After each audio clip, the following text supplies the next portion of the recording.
سب سے پہلی بات کہ کلیسیا خدا کے الہی ارادے اور منصوبے کا حصہ ہے، اور کسی بھی شخص کے لیے کلیسیا میں شامل ہونا، خدا کے خاندان میں شامل ہونا، اس کے اپنے لیے بڑے اعزاز کی بات ہے، اور دوسرے لوگ جو کلیسیا میں شامل ہوتے ہیں وہ مل جل کر ایک خاندان کی حیثیت اختیار کرتے ہیں، جسے بائبل مقدس میں مختلف طریقوں سے بیان کیا گیا ہے۔ ان میں سے ایک ایمان کی شراکت ہے۔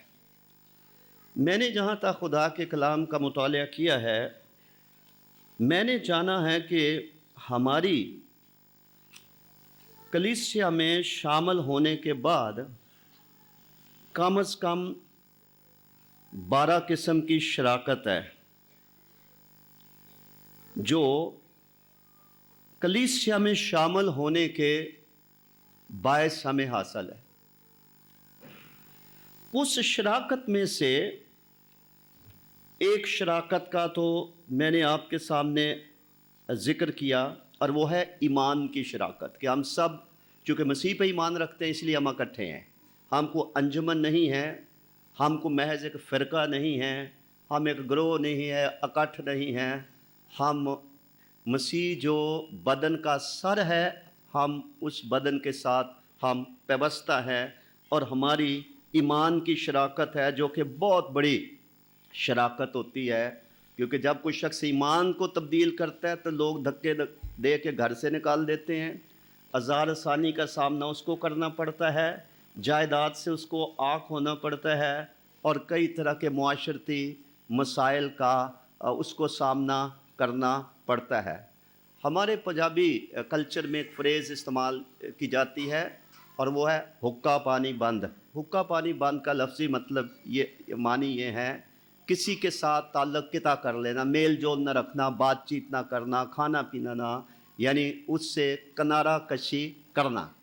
تو جو ایمان کی شراکت ہوتی ہے، اس سے جس ایمان کو انسان چھوڑ کر آیا ہوتا ہے، اس کی طرف سے اور اس قوم کی طرف سے اور اپنی کی طرف سے وہ ستایا جاتا ہے، اور پھر وہ نئے خاندان کا حصہ بنتا ہے، بھلے وہ اس کو ہاتھوں پہ اٹھائیں یا اس کو شک کی نگاہ سے دیکھیں، یا شاید وہ شخص پچھتائے کہ میں نے کیوں اپنا دین چھوڑ کر اس مذہب کو قبول کر لیا۔ تو لہٰذا یہ ایک بڑا وسیع مضمون ہے، تو بھی ہماری ایمان کی شراکت بہت بڑی شراکت ہے کہ ہم ایمان ہیں، اور ساری دنیا میں ایمان کی شراکت کے کرشمے آپ مذہبی دنیا میں دیکھ سکتے ہیں، آپ حکومتوں میں دیکھ سکتے ہیں، قوموں میں دیکھ سکتے ہیں کہ ایمان کی شراکت کس طرح سے لوگوں کو فائدہ پہنچاتی ہے، اور ان کا احساس تنہائی دور کیا جاتا ہے۔ پھر ہماری خدمت کی شراکت ہے، دکھوں کی شراکت ہے، اجر کی شراکت ہے، کام اور رویا کی شراکت ہے، وسائل شیئر کرنے کی شراکت ہے، محنت کی شراکت ہے، امید کی شراکت ہے، میراث کی شراکت ہے، خوشی کی شراکت ہے، اور فضل کی شراکت ہے۔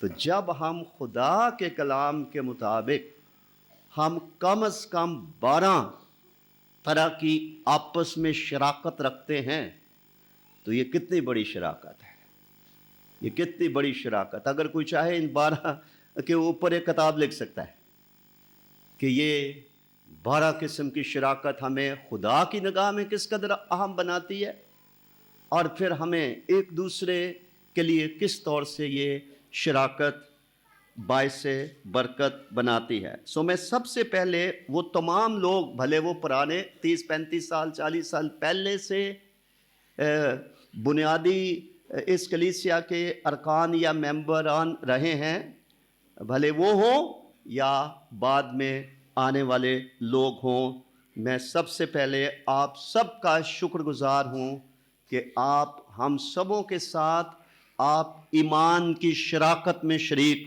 ہو چکے ہیں۔ دوسری جو شکر گزاری ہے وہ ہے قبولیت۔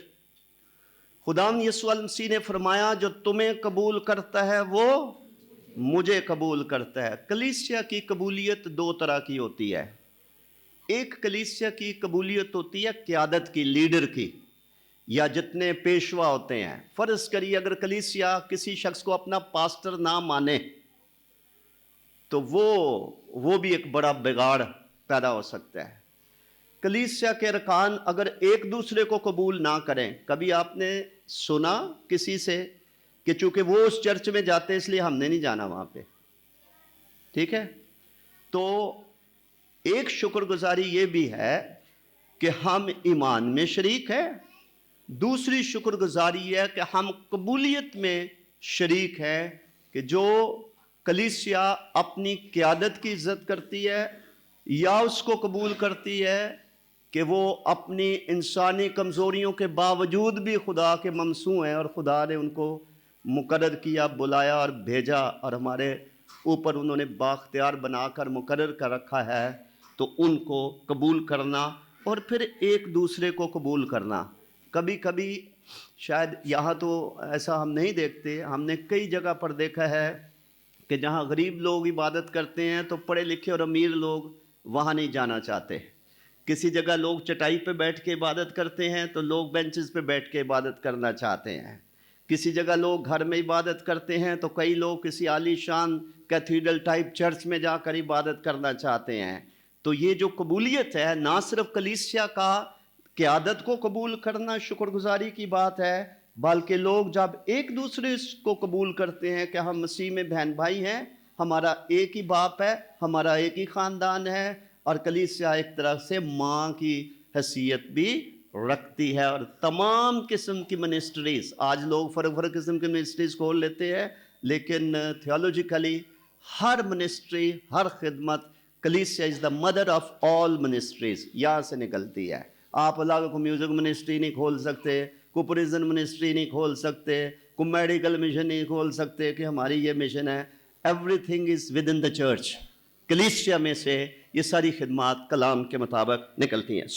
شکر گزار ہوں میں آپ سب کے ایمان کی شراکت کا، قبولیت کی شراکت کا، اور پھر جو قبولیت کی شراکت کے بعد جو تیسری بات ہے جس کا پہلے پطرس کے پہلے باب کی 22 آیت میں ذکر ہے، وہاں لکھا ہے کہ چونکہ تم نے حق کی تابعداری سے، چونکہ تم نے حق کی تابعداری سے اپنے دلوں کو پاک کر لیا ہے۔ اب یہ پینٹیکاسٹل چرچ ہے، اس کی تعلیم کئی ایک چرچز سے فرق ہے، اور جو تعلیم دی جاتی ہے اسے ہم سمجھتے ہیں کہ یہ حق کی تعلیم ہے، بائبل کی تعلیم ہے، جس میں توبہ کرنا ہے، نئے سرے سے پیدا ہونا ہے، اپنے گناہوں کی معافی کے لیے غوطے کا بپتسمہ لینا ہے، پاک روح سے معمور ہونا ہے، جس کا نشان غیر زبانوں میں خدا کی حمد و ثنا کرنا ہے۔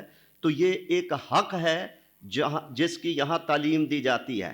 اگر آپ سب کے ساتھ اور میں خود اپنا اپنا پس منظر ہم دیکھیں کہ کہاں کہاں ہم نے پرورش پائی ہے، بچپن میں یا لڑکپن میں، لیکن یہاں جب آپ نے حق کی تعلیم سنی تو آپ نے حق کی تعلیم کو کیا کیا؟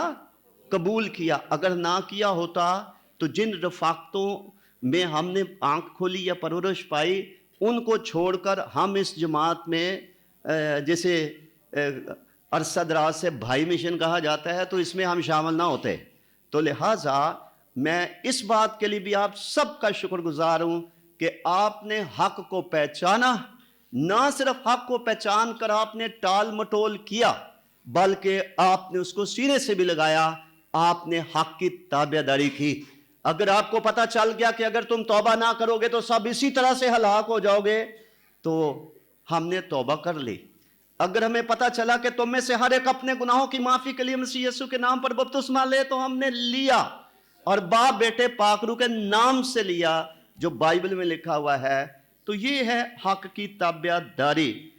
جب حق کی تابعداری کی جاتی ہے تو تبھی لوگ کلیسیا کا حصہ بنتے ہیں، ورنہ لوگ وزٹر کے طور پر آئیں گے اور وہ آ کے عبادت اٹینڈ کر کے وہ چلے جائیں گے۔ تو لکھا چونکہ تم نے حق کی تابعداری سے اپنے دلوں کو پاک کر لیا ہے، جس سے بھائیوں کی بے ریا محبت پیدا ہوئی۔ تو حق کی تابعداری، حق کو قبول کرنے کے نتیجے میں ہم آہستہ آہستہ ایک خاندان کی صورت اختیار کرتے جاتے ہیں۔ جو پرانے ممبران ہیں ان کو معلوم ہے یہ سامنے والی دیوار کے ساتھ ایک 250 کے کرائے کا مکان تھا جہاں پر ایک چھوٹی سی کلیسیا جمع ہوتی تھی۔ جیسے جیسے لوگوں نے حق کی تابع داری کی تو اس گلے میں اضافہ ہوتا گیا۔ چونکہ تم نے حق کی تابع داری سے اپنے دلوں کو پاک کر لیا، جس سے بھائیوں کی بیریا محبت پیدا ہوئی۔ اب پہلا یوحنا اس کے 5ویں باب کی پہلی آیت میں لکھا ہے کہ جو والد سے محبت رکھتا ہے وہ اس کی اولاد سے بھی۔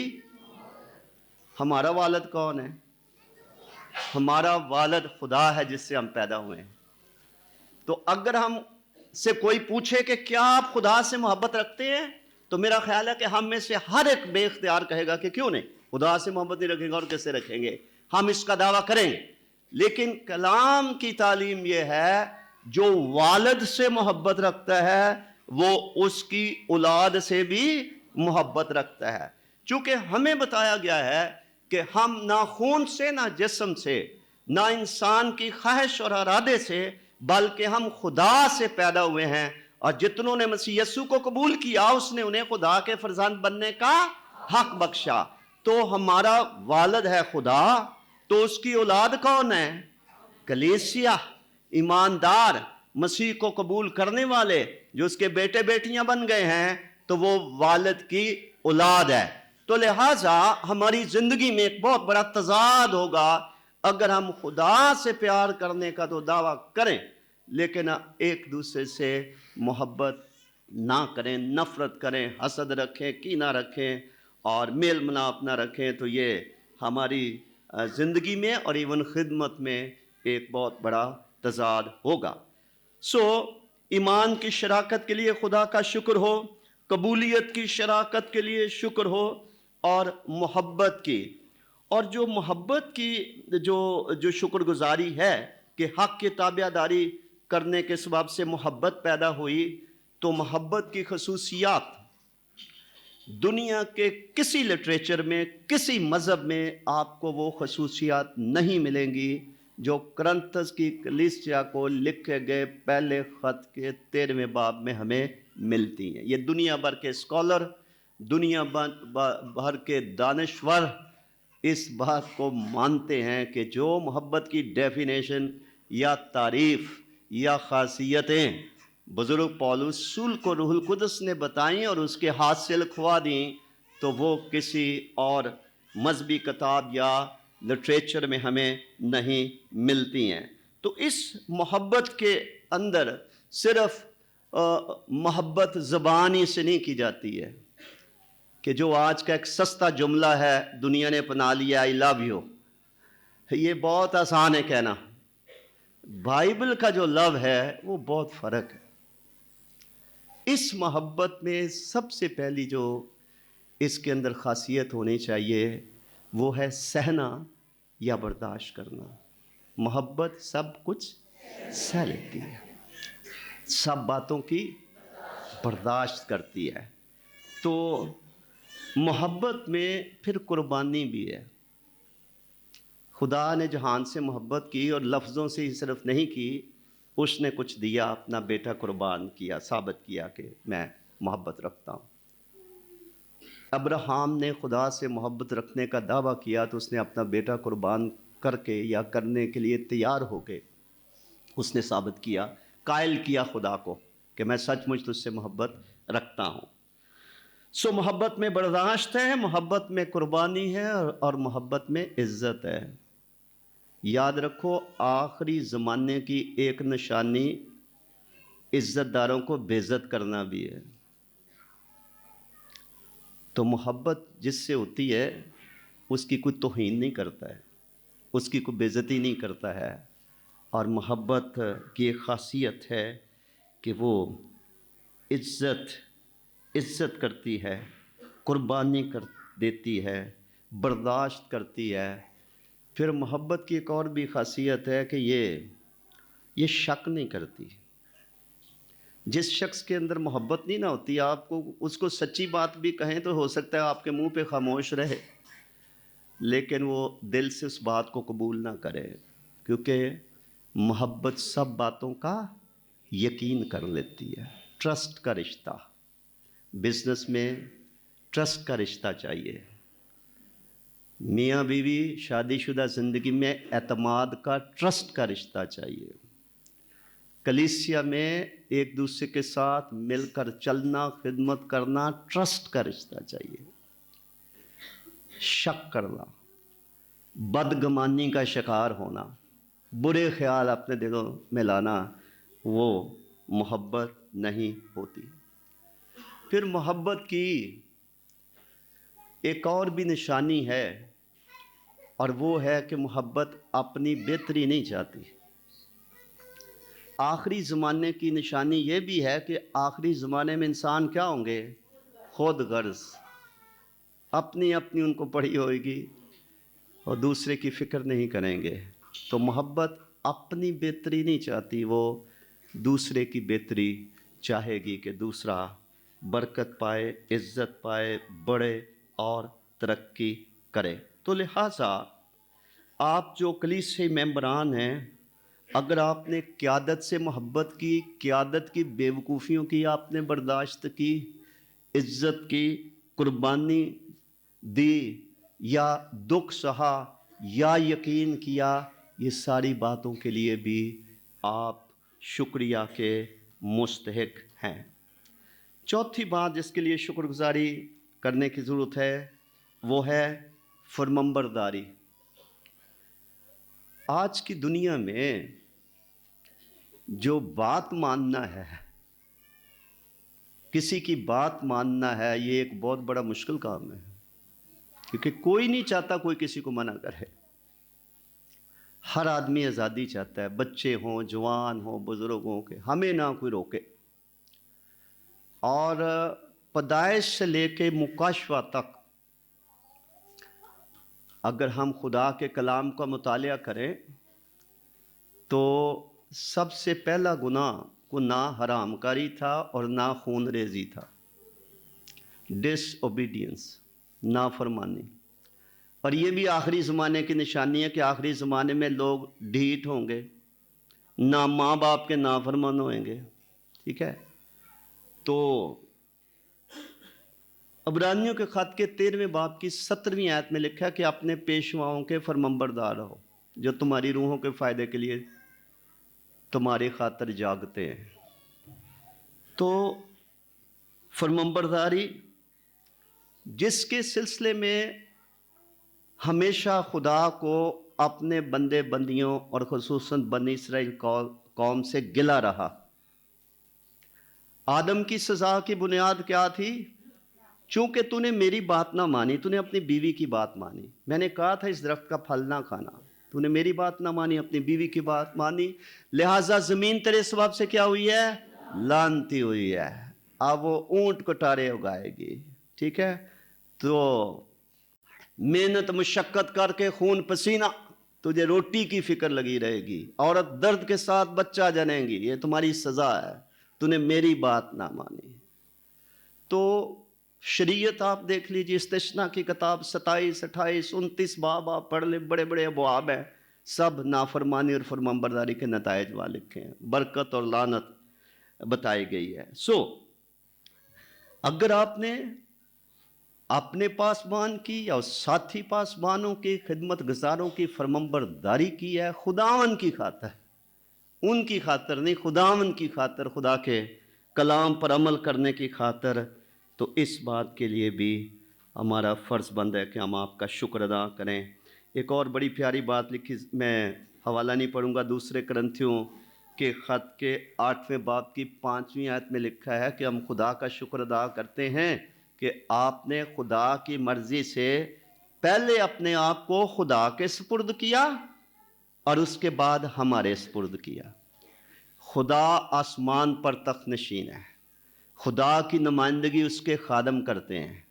تو جب کوئی شخص کسی کو اپنا لیڈر مان لیتا ہے، بھلے سیاست میں مان لے اور بھلے وہ روحانی زندگی میں کسی کو اپنا پیشوا، روحانی باپ، پاسبان، چرواہا، کوئی بھی آپ اس کو ٹائٹل دے دیں، اس کو جب قبول کیا جاتا ہے، اس کے سپرد جب ایماندار اپنے آپ کو کرتا ہے تو وہ خدا کے کلام پر عمل کر رہا ہوتا ہے، اور یہ بھی ایک شکر گزاری کی بات ہے۔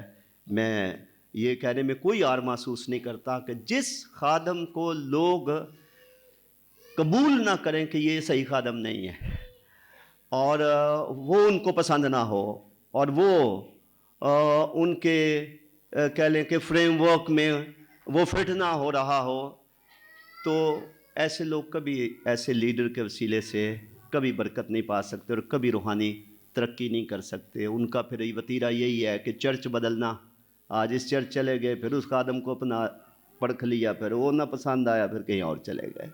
تو یہ طریقہ خدا کے کلام کا طریقہ نہیں۔ پانچویں بات جس کے لیے میں آپ کا شکر گزار ہوں، اور وہ بھی ایک بہت بڑی خوبی ہے جو تمام انسانوں میں اگر ہو تو کس قدر وہ خدا کے جلال کا باعث بن سکتے ہیں، اور وہ ہے وفاداری، چرچ کی وفاداری۔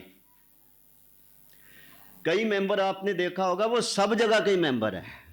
میں نے ایک دفعہ فارم ڈیزائن کیا تھا ممبرشپ کا، کئی سال پہلے، تو کافی خرابیاں تھیں چرچ میں، تو یہاں کوئی ممبرشپ کا طریقہ نہیں تھا، تو میں نے ایک فارم بنایا اور اس میں پھر لکھا گیا کہ میں اس کلیسیا کے علاوہ میں کسی اور کلیسیا کو رکن نہیں ہوں، کیونکہ ہمارے نالج میں یہ بات آئی کہ لوگ بیک وقت دو دو تین تین چار جہاں سے کوئی فائدہ ہو گیا ادھر کہہ کہ اسی توڑے بھی ممبر، اسی توڑے بھی ممبر ہیں۔ چرچ کی ایک خاندان ہے یہ، اس میں رضاکارانہ طور پر خدا کی مرضی سے اور اپنی مرضی سے ہم نے چرچ کے انتظام کے، تعلیم کے اور قیادت کے اپنے آپ کو سپرد کیا ہوا ہے۔ تو چرچ کی جو وفاداری ہے، اس لیے تو میں نے پچھلے دنوں کہا تھا کہ جو لوگ 30 35 40 سال سے چرچ کے ساتھ وفاداری سے وہ چلتے آئے ہیں، اور اونچ نیچ کے باوجود بھی، اچھے برے حالات کے باوجود بھی آج تک کلیسیا میں وفاداری سے چل رہے ہیں، ان کے لیے ہم خدا کا شکر ادا کرتے ہیں۔ آج چھوٹی سی بات سے ناراض ہو کے کسی اور چرچ میں چلے جانا، کوئی نئی مشن کھول لینا، کوئی نیا لیڈر بنا لینا، یہ کون سی کوئی مشکل بات ہے، اور نہ ہی کوئی ہمارے لیے انوکھی بات ہے۔ دائیں بائیں ہمارے یہ سب کچھ ہو ہی رہا ہے۔ تو وفاداری خدا کی ایک صفت ہے۔ دنیا کے دنا ترین بادشاہ سلیمان نے کہا، اکثر لوگ اپنا اپنا احسان جتاتے ہیں، وفادار آدمی کس کو ملے گا؟ دنیا میں کئی طرح کے لوگوں کی کمی ہے، ان میں سے ایک کمی وفادار لوگوں کی ہے۔ کسی کی شادی ہوتی ہے، بیوی چاہتی ہے میرا شوہر وفادار ہو، شوہر چاہتا ہے میری بیوی وفادار ہو، حاکم چاہتے ہیں رعایا وفادار ہو، وہ غدار نہ ہو، وہ کسی اور ملک کے لیے جاسوسی نہ کرے۔ اگر کوئی کسی فیکٹری کا مالک ہے تو وہ چاہتا ہے کہ مزدور اس فیکٹری کی، میرے کاروبار کی جو بڑھوتی کے لیے اور ترقی کے لیے یہ وفاداری سے اس میں خدمت کرے۔ ادارے کسی جگہ آپ دیکھ لیجئے وفاداری کی کمی ہے اور اس کا تقاضا کیا جاتا ہے، اور اسی لیے کلام میں بھی لکھا ہے جان دینے تک تو میں تجھے زندگی کا۔ اور یاد رکھیے بے وفائی ایک زخم ہے، یہ تو جن کو لگتا ہے وہ اس درد کو سمجھیں گے جو میں کہہ رہا ہوں۔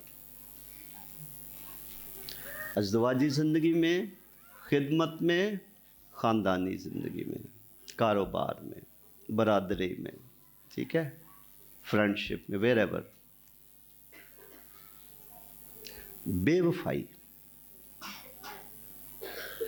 ایک زخم ہے، ایسی ہی ہے جیسے یہودا اسکریوتی نے بوسہ لے کر اپنے خداوند کو پکڑوایا تھا، اور انہوں نے کہا تو بوسہ لے کے مجھے پکڑواتے ہیں۔ تو اس لیے جو لوگ آج کے دن تک کلیسیا کے ساتھ وفادار ہیں، جب آپ کلیسیا کے ساتھ وفادار ہیں تو آپ کسی پاسٹر کے ساتھ ہی وفادار نہیں ہیں، آپ کلیسیا کے مالک اور خالق یعنی خدا باپ اور بیٹے اور روح القدس کے ساتھ ہم وفادار ہیں، کیونکہ ہم نے کسی دباؤ کے تحت نہیں، کسی جبر کے تحت نہیں، کسی جذباتی فیصلے کے نتیجے میں نہیں، ہم نے سوچ سمجھ کر کلیسیا میں رکنے لیا۔ کبھی آپ نے نوٹ کیا ہے اس کلیسیا میں کبھی کبھی اناؤنسمنٹ ہوتی ہے کہ اگر آپ پچھلے 6 مہینے سے اس کلیسیا میں عبادت کرتے رہے ہیں تو پھر آپ اس کلیسیا کے رکن بن سکتے ہیں. حالانکہ بائبل میں تو کہیں بھی نہیں لکھا کہ کسی کو 6 مہینے انتظار کراؤ تو پھر ممبرشپ دو. کیوں یہ اصول رکھا ہے؟ ہم نہیں رکھا ہوا ہے. اس کی وجہ یہ ہے کہ کوئی شخص بھی کوئی ایک آدھی عبادت میں آئے اور جھٹ سے ممبرشپ لے کے 2 مہینے کے بعد پھر وہ چلا جائے. تھوڑا وقت لینا چاہیے. کلیسیائی رفاقت، شراکت کو قبول کرنا. میں نے نئی توبہ کی تو میں شروع میں میرا کام تھا دعا روزہ اور کتابیں پڑھنا، اور میرے ہاتھ میں کتاب لگ گئی میں کس کلیسیا سے رفاقت رکھوں. تو میں نے ٹائٹل پڑھ کے میں نے کتاب رکھ دی. میں نے کہا اس کتاب میں کیا ہوگا کہ میں کس کلیسیا سے رفاقت رکھوں، یہ تو فضولی کتاب ہوئے گی. لیکن ایک بہت بڑے پینٹیکاسٹل نے، سویڈش تھے، انہوں نے لکھی تھی. بعد میں پھر مجھے پتہ چلا کہ جن لوگوں کو کلیسیا کی رفاقت کی کوئی اہمیت کا نہیں پتہ، وہ میری طرح شروع میں اس طرح کی تعلیم کو ایسے فضول ہی سمجھتے تھے. لیکن بعد میں سمجھ آئی کہ کسی بھی کلیسیا کا رکن بننا سوچ سمجھ کے بننا چاہیے اور پھر اس میں وفاداری سے پرورش پانی چاہیے. ہمارے بچے جب اسکول جانے کے لائق ہوتے ہیں تو ہم علاقے کے تمام اسکولوں کا جائزہ لیتے ہیں بچے کو کہاں داخل کروائیں. پھر چننا پڑتا ہے نا. کوئی بیمار ہو جاتا ہے، کوئی 10-12 ہاسپٹل ہمارے ارد گرد ہیں تو ہمیں فیصلہ کرنا پڑتا ہے کہاں جائیں. تو کلیسیا چونکہ رکنیت پہ تعلیم نہیں ہے، لوگوں نے اس کو ایک معمولی سی بات سمجھی ہوئی ہے. میں آج احترام کے ساتھ کہنا چاہتا ہوں کہ ہر ایک شخص کو، بھلے وہ کسی اور شہر میں ٹرانسفر ہو جائے، کہیں چلا جائے، اسے دعا کر کے خدا کی رہنمائی سے ایک مضبوط فیصلہ کرنے کی ضرورت ہوتی ہے کہ خدا میں کس کلیسیا کو اپنا روحانی گھر بنا کے اس میں پرورش پاؤں. ٹھیک ہے؟ ایسی کسی کے کہنے سے یا دیکھا دیکھی یا کسی اور غلط محرک کی وجہ سے کسی جماعت کو جوائن کر لینا یا اس میں شریک ہو جانا اور پھر آسانی سے اس کو چھوڑ دینا، پھر اس کو آگے کہیں جا چھوڑنا، تو یہ ایک اچھی روایت نہیں ہے. تو وفاداری ایک بہت بڑی خوبی ہے. خدا کے ساتھ، کلیسیائی قیادت کے ساتھ، کلیسیا کے ساتھ، ملک کے ساتھ، خاندان کے ساتھ ثابت قدمی سے چلنا، وفاداری سے چلنا. اور جتنے لوگوں کو سال ہا سال ہو گئے ہیں اس کلیسیا میں، تو میں ان کے لیے خدا کا شکر ادا کرتا ہوں. میں جب شروع میں آیا، میں ان گلیوں میں سے گزرتا تھا، لوگ میرے اوپر ہنستے تھے. میں نے لوگوں کی باتیں سنی ہیں اور لوگ سمجھتے تھے ان کا کوئی چرچ نہیں ہے، ان کے پاس کوئی نکاح کرنے کا اختیار نہیں ہے، یہ کسی کا جنازہ نہیں کر سکتے ہیں، یہ کوئی گاؤن نہیں پہنتے ہیں، ان کا کرائے کا مکان ہے، پتہ نہیں کیا کیا کہتے تھے. لیکن جنہوں نے وفاداری، میں آپ کی وفاداری کو سلام کرتا ہوں. میں خدا کا شکر ادا کرتا ہوں کہ یہ چیزیں جو جسمانی چیزیں ہیں ان کو ایک طرف رکھتے ہوئے جب بھی خدا نے آپ کو اس کلیسیا سے ملایا، آپ اس وقت سے اس کے ساتھ وفاداری کے ساتھ چلتے رہے. اور پھر چھٹی بات ہے آپ کی دعائیں. آپ کی دعائیں، اور یہ تو جب تک انسان کو کوئی تجربہ نہیں نہ ہوتا کہ دوسروں کی دعاؤں سے انسان کو کیا فائدہ پہنچتا ہے. اکثر آپ نے محسوس کیا ہوگا کہ کلیسیا اپنے قائدین کی دعاؤں پر بڑا ان کو بھروسہ ہوتا ہے، کیونکہ لوگ موسیٰ پر بھی ایمان لائے تھے اور خدا پر بھی ایمان لائے تھے. تو ایماندار خدا پر بھی ایمان رکھتے ہیں اور اپنی قیادت پر بھی ایمان رکھتے ہیں اور ان سے دعائیں کرواتے ہیں. دوسری طرف وہ یہ شاید بھول جاتے ہیں کہ جتنا کسی کلیسیا کے رکن کو اپنے قائدین کی دعا کی ضرورت ہے، اتنی ہی لیڈر کو بھی یا جو قائدین ہیں، خدمت گزار ہیں، ان کو بھی میرا خیال ہے اس سے بھی بڑھ کے ضرورت ہے. آپ اندازہ کیجئے بزرگ پولس رسول کتنے بڑے خادم تھے، لوگوں کے لیے دعائیں کرتے ہیں، معجزات ہوتے ہیں، عجیب کام ہوتے ہیں، لیکن وہ کلیسیاؤں سے کہتے ہیں میرے لیے بھی دعا کرو، میرے لیے بھی دعا کرو تاکہ خدا کہ کلام کا دروازہ میرے اوپر کھلا رہے، میں خوشخبری کے بھید کو ان الفاظ میں سنا سکوں جن میں سنانا میرا فرض ہے، میں نافرمانوں سے بچا رہوں، کیونکہ جو قائدین ہوتے ہیں نہ تو وہ فرشتے ہوتے ہیں نہ وہ لوہے کے انسان ہوتے ہیں، جن چیزوں آزمائشوں میں کمزوریوں میں سے عام انسان ہو کے گزرتا ہے ان کو بھی گزرنا پڑتا ہے، لہٰذا دعا کرنا، سب مقدسوں کے لیے دعا کرنا، ایک دوسرے کے لیے دعا کرنا، قیادت کا کلیسیا کے لیے دعا کرنا، بھلے کلیسیا سوئی ہوئی ہو اور اٹھ کے دعا کرنا، اور کلیسیا کا اپنے خادمین کا نام لے لے کر کہ وہ آزمائش سے بچے، وہ غرور سے بچے، وہ پیسے کے لالچ سے بچے، وہ جنسی گناہوں سے بچے، وہ اور برائیوں سے بچے، یہ بہت بڑا اثاثہ ہے، بہت بڑا اثاثہ ہے۔ مجھے جب کوئٹہ میں تھریٹس ملی ہیں پہلے 2005 سے 7-8 تک، اور میں نے کئی دفعہ رویا میں دیکھا ہے کہ میرے پیچھے ایسے جیسے کوئی ہجوم ہے اور وہ پیچھے دعا کر رہے، خدا کے روح نے مجھے کہا کہ مت ڈر، تیرے پیچھے بہت لوگ ہیں جو دعا کر رہے ہیں۔ تو مجھے سمجھ آئی کہ یہ ہم ہی نہیں دوسروں کے لیے دعا کر رہے ہوتے، دوسرے بھی ہمارے لیے دعا کرتے ہیں، تو دعا سے تقویت ملتی ہے، تحفظ ملتا ہے، مدد ملتی ہے۔ میں آپ کی دعاؤں کے لیے بھی خدا کا شکر ادا کرتا ہوں، آپ کے مشورہ جات کے لیے۔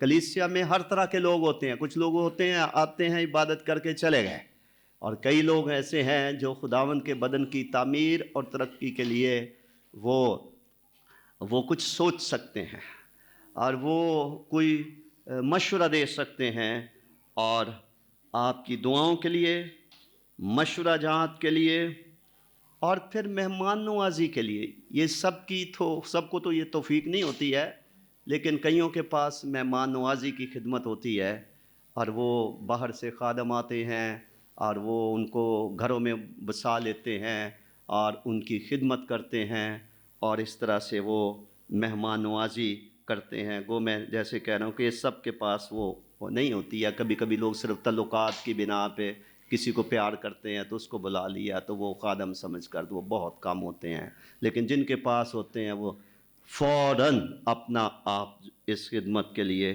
پیش کرتے ہیں۔ ہم ان باتوں کے لیے بھی خدا کا شکر ادا کرتے ہیں۔ بزرگ پولس رسول نے کہا کہ سب مقدسوں کے لیے دعا کرو، میرے لیے دعا کرو، اور پھر اس نے کہا کہ دعا کرو کہ خدا کا کلام جلد پھیل جائے، ایونجلزم ہو، بشارت ہو، خدا کا کام بڑھے۔ اور ساتویں بات، آپ کے ہدیہ جات، یہ پاکستان کی مختلف کلیسیاؤں میں سے، چند کلیسیاؤں میں سے ایک کلیسیا ہوگی جو نہ صرف خود کفیل ہے کہ خداوند آپ کے ہدیہ جات، دعیقیاں، شکر گزاریاں دینے کے نتیجے میں وہ کسی سے آج کے دن تک پیسہ مانگنے، ہاتھ پھیلانے کی محتاج نہیں رہی ہے۔ اور میں سمجھتا ہوں کہ اس کلیسیا میں اکثریت ایسے لوگوں کی ہے جو اپنی آمدنی کی پوری دیکی خدا کے گھر میں ڈالتے ہیں، اس کے باوجود کہ ممبرشپ کی کوئی فیس نہیں ہے اس چرچ میں، اس کے باوجود کہ کسی نے دعیقی نہ دی ہو تو کوئی کسی کو جا کے پوچھتا نہیں کہ آپ نے دعیقی کیوں نہیں دی، کیونکہ ہم نے شروع سے بنیاد رکھی ہے کہ یہ لینا اور دینا یہ آپ اور خدا کے درمیان ہے۔ کلام ضرور کہتا ہے کہ اپنی آمدنی کا 10واں حصہ خدا کے گھر میں دینا چاہیے، آپ دیں نہ دیں یہ آپ جانیں تو خدا جانے، لیکن میرے علم میں ہے کہ اگر اکثریت اپنی آمدنی کی پوری دعیقی نہ دیتی ہوتی تو یہ بلڈنگیں کیسے خریدی جاتی اور یہ چرچ کیسے بڑھتا۔ اور میں نے شاید پہلے بھی اس کا ذکر کیا، کئی سال تک اور اب بھی کئی خادموں کی تنخواہیں اس کلیسیا کے ہدیہ جات سے جاتی رہی ہیں۔ بہت سارے چرچز کی تعمیر میں آپ کے ہدیہ جات صرف ہوئے ہیں۔ جتنے نئے اور پرانے پروجیکٹ کلیسیا کے جاری ہیں، بائبل سکول کو اب 16واں سال شروع ہو رہا ہے، آج کے دن تک مجھے مشنریوں نے کہا، مجھے دوستوں نے کہا ہمیں بتائیں، ہم آپ کی مدد کرنے کے لیے تیار ہیں۔ میں نے ان کو کہا صرف دعا کریں، ہم نے یہ عادت ہی نہیں ڈالی ہے کہ مانگ کر خدا کا کام کرنا ہے. جس خدا کا کام ہے وہ خود مہیا کرے گا.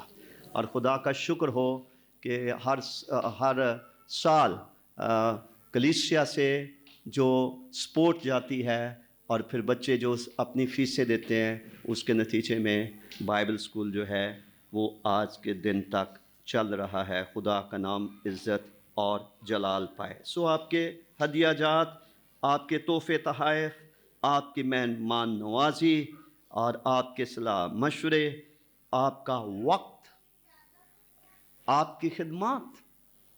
کل بھی کچھ نوجوان میرا خیال ہے صبح 10 بجے سے لے کے رات 11 بجے تک وہ 13 گھنٹے یہاں کام کرتے رہے ہیں خداوند کے لیے بغیر کہے. کیونکہ یہ گرجا گھر کسی پاسٹر کا نہیں ہے، نہ یہ کلیسیا کسی پاسٹر کی ہے. لکھا میں اس پتھر پر اپنی کلیسیا بناؤں گا. Church belongs to Christ. کسی بھی خادم کو، میرے سمیت کسی بھی خادم کو اپنے آپ کو چرچ میں خدا کے گلہ کا گلہ بان یا نگہ بان یا چوکی دار سمجھنا چاہیے، مالک نہیں سمجھنا چاہیے. کیونکہ کلام میں لکھا ہے میں اس پتھر پر اپنی کلیسیا بناؤں گا. تو کلیسیا مسیح کی ہے جسے اس نے اپنے خون سے مول لیا ہے اور وہی اس کو بناتا ہے. اس کلیسیا کو یہاں تک اگر خداوند نے پہنچایا، اور اس کلیسیا کی کو کم از کم اس وقت 27 برانچز بن گئیں اس کلیسیا کی، تو وہ جس کی ہے وہ بناتا ہے. وہ بنا رہا ہے جس نے کہا تھا اس پتھر پر میں اپنی کلیسیا بناؤں گا. تو لہٰذا ہمیں اس بات کی سمجھ ہونی چاہیے، کلیسیا کو بھی سمجھ ہونی چاہیے اور خادمین کو بھی سمجھ ہونی چاہیے.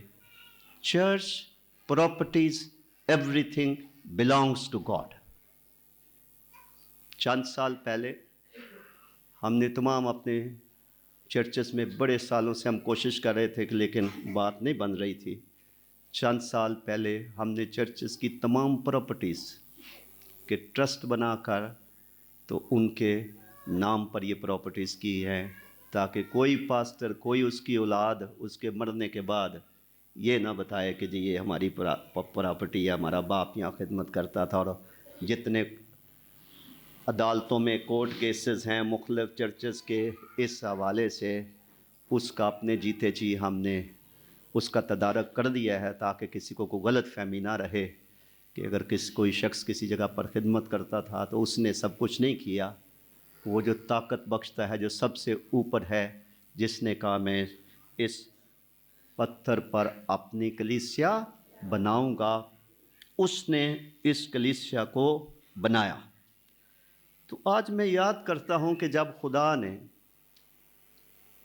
ہیکل اور اس یروشلم کے گرد گری ہوئی فصیل جو کہ بابلیوں نے ڈھا دی تھی، اس کو آگ لگا دی تھی، اور خدا نے نہمیہ کو رویا دی تھی کہ وہ جو ایک سرکاری افسر تھا اور وہ جو بادشاہ کا ساقی تھا، لیکن اس کو اپنی قوم کا بڑا درد تھا، وہ یہودی تھا، اور خدا نے اس کو رویا دی کہ وہ قصر سوسن سے جو موجودہ ایران اور عراق ہے، وہ وہاں سے یروشلم میں جائے اور جا کے جو فصیل گری ہوئی ہے، جس کے پتھر جلے ہوئے ہیں، جس کے پھاٹک آگ سے جلا دیے گئے ہیں، اور یہ قوم کی ذلت کا نشان بن گئی ہے.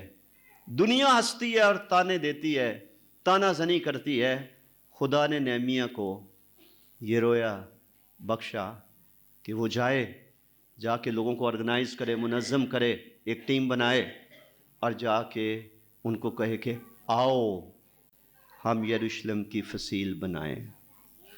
اور انہوں نے اپنے اپنے حصے کی دیوار چنی، اس میں پھاٹک لگائے اس میں اڑبنگے لگائے، ان کو مضبوط کیا، اور ساتھ ساتھ جو دشمن چاہتے نہیں تھے کہ فصیل بنے اور وہ ڈراتے تھے اور لیڈر ہی کو قتل کرنا چاہتے تھے یہ نہمیہ کو، تو انہوں نے دلیری کا مظاہرہ کیا، یگانگت کے ساتھ دل لگا کر، عورتوں نے بھی، جوان لڑکیوں نے بھی، بچوں نے بھی، سب نے مل کر، تو انہوں نے اپنے لیڈر کی قیادت میں جو نہمیہ تھا، انہوں نے تھوڑے وقت میں انہوں نے خدا کی رہنمائی میں انہوں نے اس فصیل کو بنایا، اور پھر دشمن جو پہلے ان کو ڈراتے تھے اب وہ ان سے ڈرنے لگے کہ ان کے ساتھ خدا ہے، کیونکہ ہم نے اتنی رکاوٹیں ڈالی ہیں، اس کے باوجود بھی یہ لوگ کامیاب ہو گئے ہیں، انہوں نے فصیل بنا لی ہے، اور اس کے بعد پھر زربابل کو، ایک لیڈر کو خدا نے بھیجا، جس نے کہہ لیجئے کہ ہیکل، زربابل کی ہیکل جو کہ گرا دی گئی تھی، بابلیوں نے اس کو آگ لگا دی تھی، جو سلیمان کی ہیکل تھی، تو زربابل نے اس کو بنایا۔ تو ایک طرف تو خداوند یسوع مسیح نے کہا میں اس پتھر پر کلیسیا بناؤں گا، دوسری طرف کلیسیا ہم بھی بناتے ہیں، یا خدا ہمارے وسیلے سے بناتا ہے۔ ہمارے سے مراد کیا ہے؟ کلیسیا کے ممبران اور کلیسیا کے قائدین۔ یہ کبھی نہیں ہوتا ہے کہ کلیسیا میں جو لوگ کچھ سمجھے جاتے ہیں یا پرانے ہو جاتے ہیں تو وہ کلیسیا بنا رہے ہیں، ہم کچھ نہیں کر سکتے ہیں۔ ہر ایک رکن کا ایک بڑا اہم کردار ہے۔ کرنتھس کی کلیسیا کو لکھا گیا پہلا خط، اس کے 12ویں باب کی 28 آیت سے پڑھا جائے تو وہاں پر لکھا ہے خدا نے کلیسیا میں الگ الگ شخص مقرر کیے، پہلے رسول، پھر نبی، پھر استاد، چرواہے، مبشر، پھر غیر زبانیں بولنے والے، ترجمے کرنے والے، منتظمین، انتظام کرنے والے۔ تو مختلف لوگ خدا نے کلیسیا میں رکھے ہوئے ہیں۔ ہر کلیسیا کے رکن کو اپنی حیثیت خدا کے خاندان میں پہچاننے کی ضرورت ہے۔ میرا توڑا کیا ہے؟ میری خدمت کیا ہے؟ میں کیا کر سکتی ہوں؟ میں کیا کر سکتا ہوں؟ 7 ایسی تشبیہات ہیں جو کلیسیا کو سمجھانے کے لیے میں آپ کو بتا سکتا ہوں، اور ان میں پہلی تشبیہ جو ہے وہ خاندان کی تشبیہ ہے، جس کا ذکر افسیوں کے خط کے 2 باب کی 19 آیت میں لکھا ہے کہ اب تم پردیسی اور مسافر نہیں رہے ہو، بلکہ تم مقدسوں کے ہم وطن اور خدا کے گھرانے کے ہو گئے ہو۔ Family of God, we belong to family of God, ہم خدا کے خاندان میں ہم شریک ہوئے ہیں۔ تو کلیسیا کی رکنیت اس وقت تک نہیں ہوتی جب تک کوئی شخص خدا کے خاندان میں شامل پیدا نہیں ہوتا۔ کسی گھر میں کوئی بچہ پیدا نہیں ہوگا تو اس خاندان کا شریک کیسے ہوگا وہ؟ خدا کا خاندان جو کلیسیا ہے، اس کی جو رکنیت ہے، ممبرشپ ہے، اس کی پہلی شرط یہ ہے کہ متعلقہ شخص توبہ کرتا ہے، وہ گناہوں کو چھوڑتا ہے، وہ نئے سرے سے پیدا ہوتا ہے، وہ نیا انسان، نیا مخلوق بنتا ہے، پھر وہ خدا کے خاندان میں پیدا ہوا سمجھا جاتا ہے۔ جس گھر میں کوئی بچہ پیدا ہو جاتا ہے، کسی بچے کو درخواست دینی پڑتی ہے کہ ابو جی اپنی پراپرٹی میں میرا بھی کوئی حصہ رکھنا؟ نہیں نا، کیونکہ وہ ایک فطرتی بات ہے، ایک قانونی بات ہے، ٹھیک ہے، ایک تاریخی بات ہے کہ جو ماں باپ کا ہے وہ آگے بچوں کا ہے۔ تو جب ہم خدا کے خاندان میں پیدا ہوتے ہیں، کلام یعنی غیر فانی تخم سے جو زندہ اور قائم ہیں نئے سرے سے پیدا ہوتے ہیں، جب ہم نہ خون سے، نہ جسم سے، نہ انسان کے ارادے سے، بلکہ خدا سے پیدا ہوتے ہیں، اور پھر ہم بپتسمہ لے کر